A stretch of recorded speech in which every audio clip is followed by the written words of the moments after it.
Hi, and welcome to AfterShark, WalletPop.com's post-show to ABC's Shark Tank. Today we're talking by Skype with Susan Knapp, who set off the first feeding frenzy of the series. Hey, Susan. Hi, how are you? You're out in Napa, California, is that right?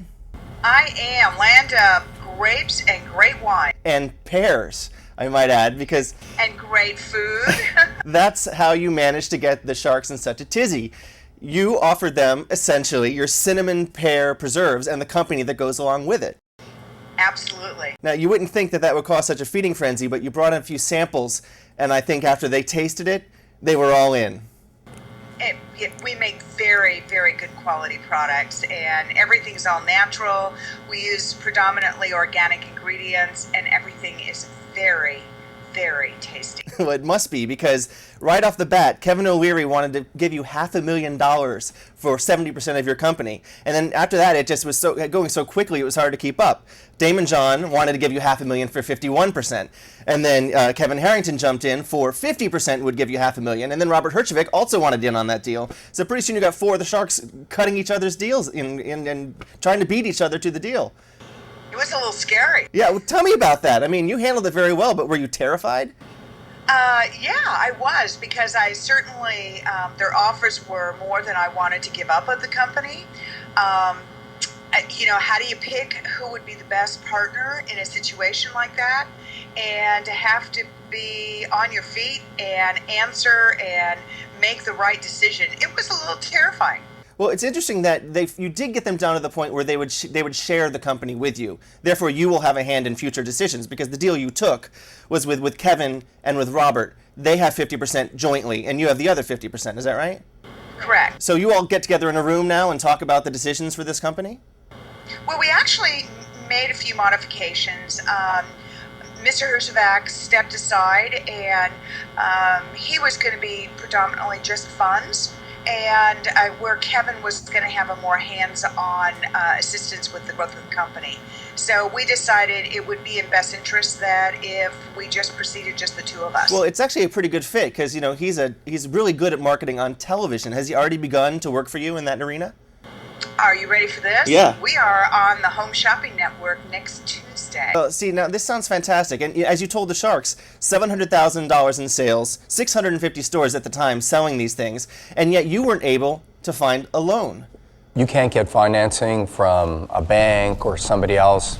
Pretty difficult right now. Even a lot of the angel investors that are usually available in this market have been pretty difficult to reach. That's the real problem with what's happening in America today, is people can't get credit. Deserving people with real businesses and real orders can't get credit.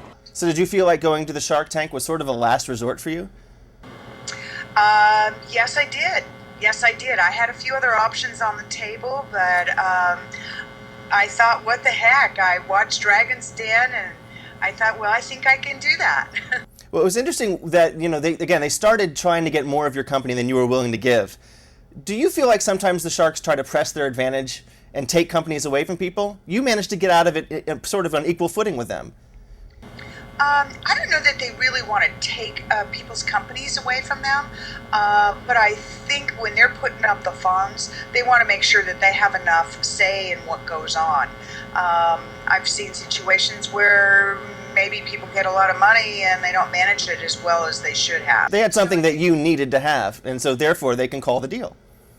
Absolutely. Absolutely. You're kind of sitting in a situation where if you really want it and you really need it, you might have to adjust what you're willing to give up. Well, it was impressive, because the minute you told the Sharks the deal that you wanted, they made exclamations. They tried to make you, put you a little bit on your back foot to make you not sure, but you plowed right through. You didn't let them throw you. I guess some of that comes from your years of experience working before this company.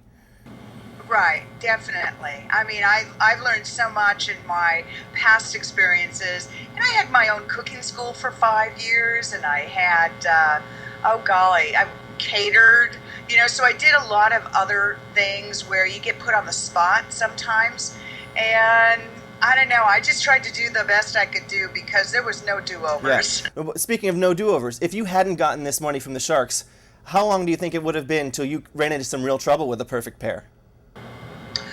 You know, I think it would have been pretty soon. I mean, since they've been on board, oh my gosh, we have done some pretty amazing things already. So, I mean, we filmed in January, so the deal didn't get finished until really the 1st of May, the end of April. And we've been just like 5th gear ever since. Well, and then I guess 6th gear next week when the Home Shopping Network welcomes you to the screens. I wish you all the luck. I know you're going to have great sales. Everyone, including me, wants a taste of this stuff. I'm sorry I have to talk to you by screen and I can't actually try your delicious food, but one day I will. Thank you for joining us here. I really do appreciate it. It's good to meet you. Great. Thank you. Very nice meeting you. And for more interviews with people from Shark Tank, you can stay here on WalletPop.com's AfterShark page. For more of Shark Tank, watch it on ABC Sunday nights at 9 Eastern. Thanks. I'm Jason Cochran.